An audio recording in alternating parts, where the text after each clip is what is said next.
Option trading. എന്താണ് option trading? Suppose ഈ വാച്ചിന്റെ വില 20,000 രൂപയാണെന്ന് വിചാരിക്കാം. Okay, but there is N high possibility അടുത്ത മാസം ഈ വാച്ചിന്റെ വില 25,000-ഓ 30,000-ഓ ആയി മാറാം. ഓക്കെ, ഞാൻ നിങ്ങളോട് ഇപ്പൊ പറയാണ്, നിങ്ങൾ എനിക്ക് വെറും 50 രൂപ തന്ന് ഈ വാച്ചിനെ ബ്ലോക്ക് ചെയ്തിട്ടാണെങ്കിൽ അടുത്ത മാസം ഞാൻ ഈ വാച്ച് 20,000 രൂപയ്ക്ക് നിങ്ങൾക്ക് തരാമെന്ന്. ഓക്കെ, അടുത്ത മാസം സപ്പോസ് ഈ വാച്ചിന്റെ വില 25,000-ഓ 30,000-ഓ ആയി മാറിയാലും സ്റ്റിൽ ഞാൻ നിങ്ങൾക്ക് 20,000 രൂപയ്ക്ക് തന്നെ തരണം.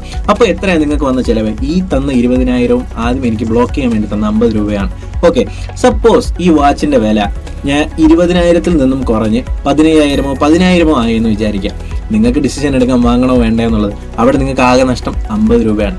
ഇതാണ് ഓപ്ഷൻ ട്രേഡിംഗ്. ഓക്കെ, നിങ്ങൾക്ക് എന്റെ കയ്യിൽ നിന്നും വാച്ച് പറഞ്ഞ വിലയ്ക്ക് വാങ്ങാനുള്ള അവകാശം വാങ്ങി വെക്കുന്നതിനാണ് ഓപ്ഷൻ ട്രേഡിംഗ് എന്ന് പറയുന്നത്. ഓക്കെ, ഈ അവകാശം വാങ്ങാനായി നിങ്ങൾ ആദ്യം ബ്ലോക്ക് ചെയ്യാനായി എനിക്ക് തന്ന 50 രൂപയാണ് എന്ത് പറയുന്നത്? ഓപ്ഷൻ പ്രീമിയം എന്ന് പറയുന്നത്. ഇത്ര സിമ്പിൾ ആണ് ഓപ്ഷൻ ട്രേഡിംഗ്. ഓക്കെ അല്ലേ?